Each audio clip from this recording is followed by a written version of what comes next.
नमस्कार दोस्तों, क्राइम और पुलिस में आपका फिर से स्वागत है। आज हम फिर से आपके सामने एक और कहानी लेकर आ चुके हैं।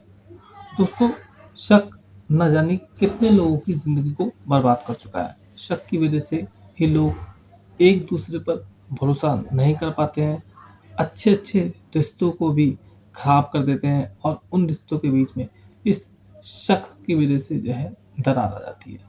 और जो रिश्ता सालों-साल ज़िंदगी भर तक चलना होता था, उन रिश्ते को भी जो है शक ने बर्बाद कर दिया है।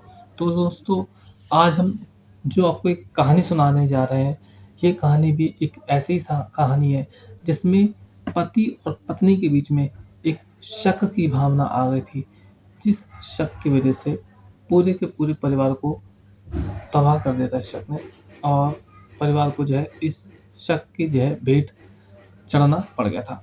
तो दोस्तों, ये जो कहानी है यूपी के सहारनपुर की कहानी है, जिसमें एक भाजपा नेता है और भाजपा नेता का नाम जो है योगेश रोहिल्ला है।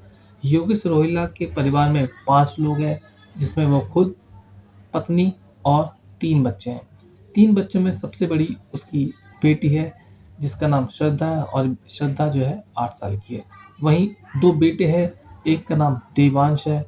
देवांश जो है 4 साल का है, सॉरी 6 साल का है, जबकि शिवांश, जिसको शिव भी कहकर पुकारते थे, उसकी उम्र 4 साल की है।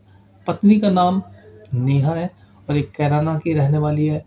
पत्नी की उम्र कुल में 31 वर्ष की थी। दोस्तों, योगेश अपनी पत्नी और बच्चों की फ़ोटो फ़ेसबुक पर शेयर किया करता था। वो अपने परिवार से बहुत प्यार किया करता था। छोटा-मोटा कोई सा भी अगर अवसर उसको मिलता था, तो उसकी फ़ोटो लेकर फ़ेसबुक पे शेयर किया करता था। वो किसी भी मौके को नहीं जाने दिया जाता था। दूसरी बात, वो अपने परिवार से बहुत ज़्यादा प्यार किया करता था। लेकिन किसी को ऐसा यकीन नहीं होता कि जो बंदा अपने परिवार से इतना प्यार करता है, वो आदमी अपने परिवार को एक दिन गोलियों से भून देगा। जी हाँ, गोलियों से भून देगा। दोस्तों, योगेश रोहिल्ला अपने परिवार पर बहुत प्यार लुटाता था। दोस्तों, बात है शनिवार की 22 मार्च 2025 की। उस दिन इसने अपने पूरे परिवार पर, जिसमें पत्नी और तीनों बच्चे शामिल थे, सबको जो है गोलियों से भून दिया था। लगभग 2 से 3 बजे का टाइम होगा। उस समय उसने अपनी लाइसेंसी पिस्टल निकाली और सभी पर चला दी और इस घटना में तीनों बच्चों की मौत हो गई। वहीं जो पत्नी नेहा है, उसको हॉस्पिटल में एडमिट कराया गया है। ये जो घटना है यूपी के कंगो की है और जब इसने अपने परिवार को गोली मारी, उसके बाद इसने खुद ने ही जो है पुलिस स्टेशन में फ़ोन किया और कहा कि उसने अपने परिवार को गोली मार दी है और जल्दी यहाँ आ जाइए, वरना मैं खुद को भी गोली मार दूँगा। दोस्तों, जो योगेश रोहिल्ला है, 2007 में इसका जो परिवार है, इसके परिवार में एक बड़ी घटना हुई थी। इसके परिवार में उस समय 7 लोग हुआ करते थे, जिसमें माता-पिता, योगेश और उसकी 3 बहनें शामिल थीं।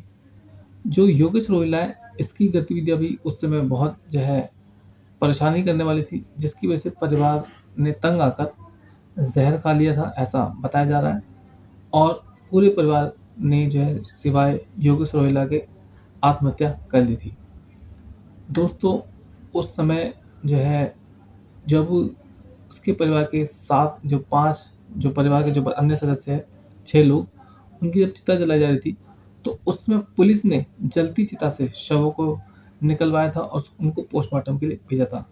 लेकिन जो योगेश रोहिल्ला है, इसके खिलाफ कोई सबूत नहीं मिले थे, जिसकी वजह से जो है इसको बरी कर दिया गया था और उस समय योगेश रोहिल्ला के साथ-साथ 60 लोगों पर मुकदमा दर्ज किया गया था। दोस्तों, ऐसा माना जाता है कि जो योगेश रोहिल्ला है, इसने ही अपने परिवार को ज़हर देकर मार दिया था, लेकिन कोर्ट में इसके खिलाफ सबूत पेश नहीं हो पाए, जिसकी वजह से इसे बरी कर दिया गया था और जो योगेश रोहिला है, योगेश रोहिला की 2 शादी हो चुकी है। पहली शादी इसकी 2013 में हुई थी और पहली पत्नी से इसकी कोई संतान नहीं थी। पहली पत्नी और योगेश के बीच में काफ़ी लड़ाई झगड़ा हुआ करते थे और 2015 में इसकी जो पहली पत्नी थी, उसकी भी संदिग्ध हालत में मौत हो गई थी। ऐसा माना जाता है कि उसे भी योगेश रोहिला ने ज़हर देकर मार दिया था।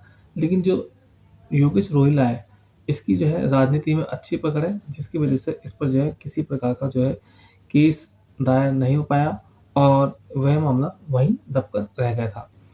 योगेश द्वारा हत्याकांड को अंजाम देने से 1 दिन पहले योगेश की पत्नी नेहा और योगेश में काफ़ी जो है कहा-सुनी हुई थी और शुक्रवार 21 मार्च 2025 के दिन योगेश ने अपनी पत्नी की चोटी पकड़कर पूरे गाँव में घुमाया था और उसे प्रताड़ित किया था, उसे काफ़ी मारा-पीटा था।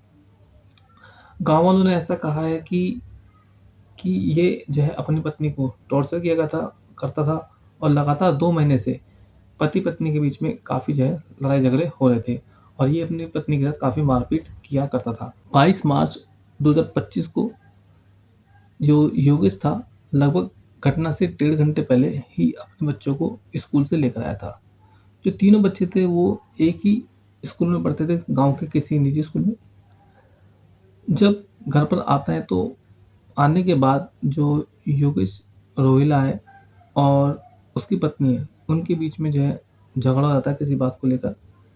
जो योगेश रोहिला की जो पत्नी है, अपने पति के गुस्से को जानती थी। वो अपने पति के गुस्से को शांत करने के लिए बोलती है, लेकिन जो योगेश रोहिला है, उसके ऊपर किसी बात का कोई असर नहीं पड़ता था।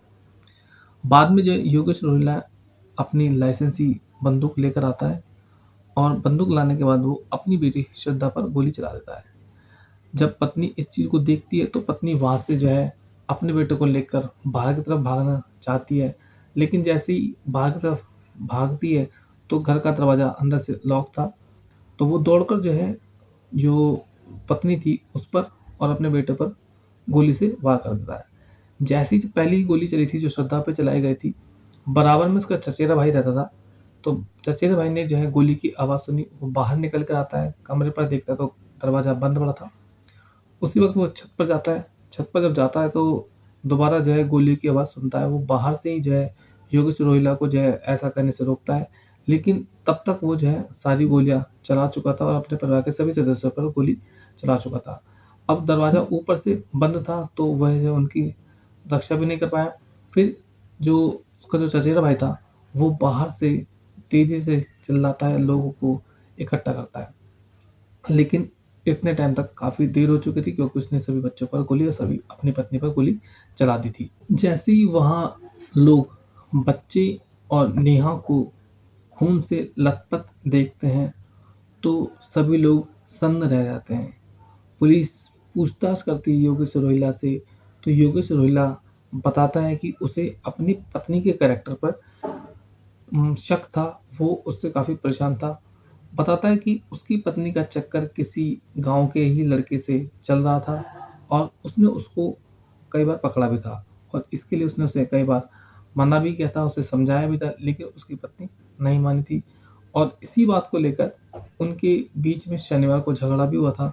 जब झगड़ा बढ़ा तो उसने उसे गोली मार दी और बच्चों को भी गोली मार दी। जब पूछा गया कि उसने बच्चों को गोली क्यों मारी, तो इसके लिए उसने बताया कि जब माँ-बाप नहीं रहेंगे तो बच्चे अकेले हो जाते, वो अनाथ हो जाते, तो वो जीकर क्या करते, इसलिए उसने उनको भी गोली मार दी थी।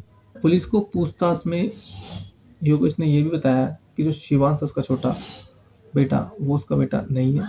इसके लिए उसने अपनी पत्नी से कई बार डीएनए टेस्ट के लिए भी बात की थी, लेकिन जो है इसके बीच इस बात को लेकर पत्नी और जो योगेश था, उनके बीच में झगड़ा हो जाता था और उसने कहा कि उसे पत्नी के ऊपर पहले से ही शक था कि पत्नी उसे ज़हर देकर मारना चाहती है, इसलिए उसने उससे पहले ही पत्नी को मार दिया था। योगेश रोहिला जो है सहारनपुर के दबंग नेताओं में गिना आता है। 2019 में गांगो थाना क्षेत्र में क्लिनिक संचालक की पत्नी से छेड़छाड़ का एक मामला सामने आया था। उसका एक वीडियो वायरल हुआ था, जिसमें वह एक आरोपी से बात करते हुए दिखाई दे रहा है और आरोपी उससे कह रहा है कि मेरा जो है मामले से नाम निकलवा दो, बाकी वो उसके लिए पैसे देने को तैयार है और वो इसके लिए 1,70,000 रुपए देने को तैयार है और उसने कहा कि आप जिसको सबक सिखाना चाहते हो ये आप जानो, बाकी मेरा नाम इस मामले से निकलवा दो। वीडियो में जो योगेश रोहिला है वो 500 के नोटों